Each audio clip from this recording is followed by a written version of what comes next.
नाकी तोंडी कुर्मी किडे गर्भवासीचे दुःख गाडे कवना पुढे सांगावे. ते फार घोरस कठीण दुःख आहे.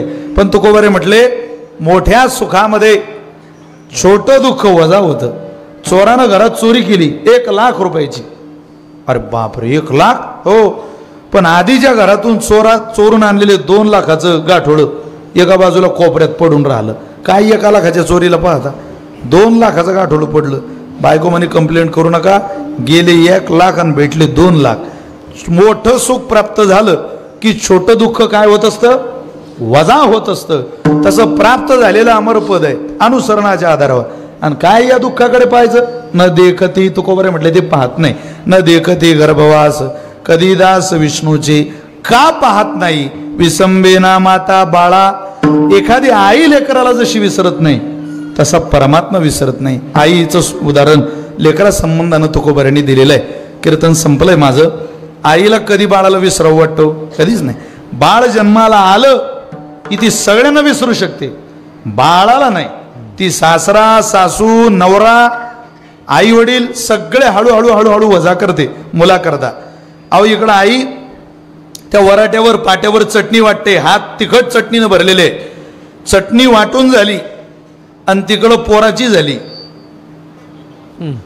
काय शी.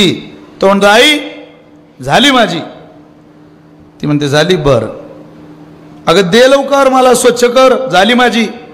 ती नवऱ्याला आवाज देते मालक इकडे या. हे पाणी घाला त्याच्या कमरेवर आणि त्याला जरा स्वच्छ करा. तो म्हणे मी मृदंग अलंकार आहे. मी कोण आहे. आवाज कमी झालायचा. हॅलो मी मृदंग अलंकार आहे. ती म्हणे तुम्ही मृदंग अलंकार असा हप असा नगरसेवक असा तुम्ही एका पोराचे बाप आहे एवढं ध्यानात ठेवा. तुमचं पद करावं जा. अगोदर माझ्या पोराच्या कमरेवर पाणी घाला. जिला नवऱ्याचं पद नवऱ्याचा सन्मान नवऱ्याची प्रतिष्ठा सुद्धा लेकरापुढं फिकी आहे तिलाच माय म्हणतात. आणि अशी आई आमची कोण झाली. विसंबे ना माता बाळा. जशी आई लेकराला विसरू शकत नाही तसं शरणागतीनं परमार्थ करणाऱ्याला आई वडिलांच्या चरणी कृतज्ञ असणाऱ्याला तुका म्हणे पितृ आशीर्वाद देती कल्याण इच्छिती